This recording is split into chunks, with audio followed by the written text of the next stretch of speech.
Hello ಕರ್ನಾಟಕದ ಜನತೆ, welcome back to update Kannada 360 channel. So ನಾನು ಇವತ್ತಿನ ವಿಡಿಯೋದಲ್ಲಿ ಕರ್ನಾಟಕದ ಎಲ್ಲ ಮಹಿಳೆಯರಿಗೂ ಒಂದು ಗುಡ್ ನ್ಯೂಸ್ ಇದೆ.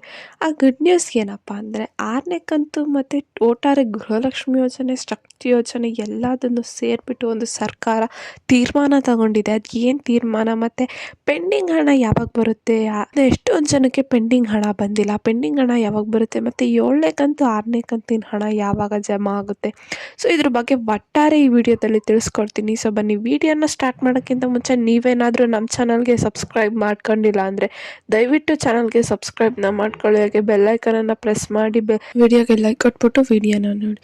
ಸೊ ನಾನು ಮುಂಚೆನೇ ತಿಳಿಸ್ದಂಗೆ ಫೆಬ್ರವರಿ 20ನೇ ತಾರೀಕು ನೋಡೋಕೆ ಎಲ್ಲ ಮಹಿಳೆಯರಿಗೂ 6ನೇ ಕಂತಿನ ಹಣನ ಜಮಾ ಮಾಡೋಕ್ಕೆ ಸರ್ಕಾರ ಟ್ರೈ ಮಾಡುತ್ತೆ.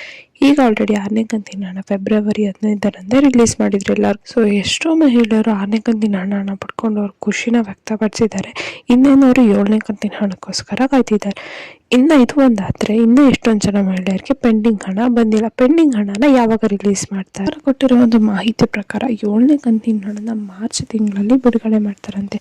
ಅದಕ್ಕಿಂತ ಮುಂಚೆ ಫೆಬ್ರವರಿ ಎಂಡಿಂಗಲ್ಲೇ ಎಲ್ಲರಿಗೂ ಕೂಡ ಪೆಂಡಿಂಗ್ ಹಣನ ಸರ್ಕಾರದವರು ರಿಲೀಸ್ ಮಾಡ್ತಾರೆ. ಅಂದರೆ ನಿಮ್ಗೇನಾದರೂ 5 ಕಂತಿನ ಹಣ ಬಂದಿಲ್ಲ ಅಂದರೆ ಫಸ್ಟು ಆ 5 ಕಂತಿನ ಹಣ ಹಾಕ್ಬಿಟ್ಟು ನಿಮಗೆ ಆಮೇಲೆ 6 ಕಂತಿನ ಹಣನ ರಿಲೀಸ್ ಮಾಡ್ತಾರಂತೆ. ಈಗ ಆಲ್ರೆಡಿ 6ನೇ ಕಂತಿನ ಹಣ ರಾಜ್ಯದ 31 ಜಿಲ್ಲೆಗೂ ರಿಲೀಸ್ ಆಗಿದೆ.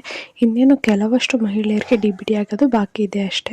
ಯಾರು ಈ ಗೃಹಲಕ್ಷ್ಮಿ ಯೋಜನೆಯಿಂದ ವಂಚಿತರಾಗಬಾರ್ದು ಅಂದ್ಬಿಟ್ಟು ಯಾರ್ಯಾರ್ದೆಲ್ಲ ಅಪ್ಲಿಕೇಶನ್ ರಿಜೆಕ್ಟ್ ಆಗಿತ್ತು ಅಂಥವ್ರಿಗೆ ಮತ್ತೆ ಒಂದು ಮರು ಅವಕಾಶನ ಕೊಟ್ಟಿತ್ತು ಸರ್ಕಾರ.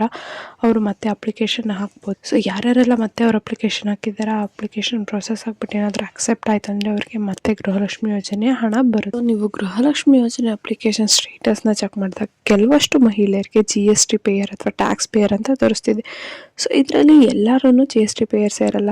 26,000 ಮಹಿಳೆಯರದ್ದು ನಿಮ್ಮ ಮಿಸ್ ಆಗಿ ಆ್ಯಡ್ ಆಗಿಬಿಟ್ಟಿದೆ ಆ ಲಿಸ್ಟಿಗೆ. ಅಂಥವ್ರು ಏನಾದರೂ ನೀವು GSTನ ಪೇ ಮಾಡ್ತಿಲ್ಲ ಆದ್ರೂ ನಿಮ್ಮ ನೇಮಲ್ಲಿ ಲಿಸ್ಟಲ್ಲಿದೆ ಅಂದರೆ ನೀವು ಏನು ಮಾಡಬೇಕಂದ್ರೆ, ನೀವು ಬೇಕಾಗಿ ಪ್ರೂಫ್ನ ತಗೊಂಡೋಗ್ಬಿಟ್ಟು ಒಂದು ಅಧಿಕೃತ ಕೇಂದ್ರಗಳಿಗೆ ಕೊಟ್ಬಿಟ್ಟು ನೀವು GST ಪೇ ಮಾಡ್ತಿಲ್ಲ ಅಂತ ಒಂದು ದೃಢೀಕರಣ ಪತ್ರನ ತರಿಸ್ಬೇಕು. ಅವಾಗಷ್ಟೇ ನಿಮಗೆ ನೆಕ್ಸ್ಟ್ ಕಂತಿನ ಹಣ ಜಮಾ ಆಗುತ್ತೆ. CM ಸಿದ್ದರಾಮಯ್ಯ ಅವರು ಹೇಳಿದ್ದಾರೆ.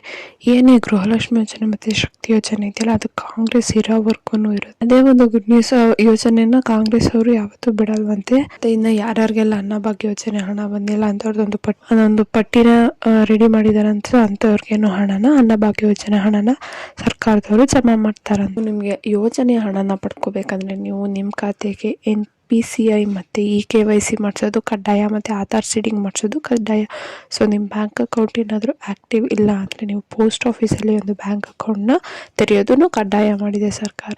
ಸೊ ಇಷ್ಟೆಲ್ಲ ಇದ್ರಷ್ಟೇ ನಿಮಗೆ ಗೃಹಲಕ್ಷ್ಮಿ ಯೋಜನೆಯ ಪ್ರತಿ ತಿಂಗಳು ಕಂತಿನ ಹಣನೂ ಬರುತ್ತೆ. ಸೊ ನೀವೇನಾದರೂ ಆಧಾರ್ನ ಅಪ್ಡೇಟ್ ಮಾಡಿಸಿ ಅಥವಾ ರೇಷನ್ ಕಾರ್ಡ್ನ ಅಪ್ಡೇಟ್ ಮಾಡಿಸಿ KYC ಆಗಿದೆಯೋ ಇಲ್ವೋ ಅಂತ ಚೆಕ್ ಮಾಡ್ಕೊಂಡಿಲ್ಲ ಅಂದರೆ ದಯವಿಟ್ಟು ಚೆಕ್ ಮಾಡ್ಕೊಳ್ಳಿ. ಒಂದ್ಸಲ ಅಪ್ಡೇಟ್ ಆದಮೇಲೆ ಮತ್ತೆ ನಿಮ್ಮದು ಅಪ್ಲಿಕೇಶನ್ನ ಹೋಲ್ಡಲ್ಲಿ ಇಟ್ಟಿರ್ತಾರೆ, ಯಾವಾಗ ಯಾವ ಕಂತಿನ ಹಣನ ಜಮಾ ಆಗಲ್ಲ.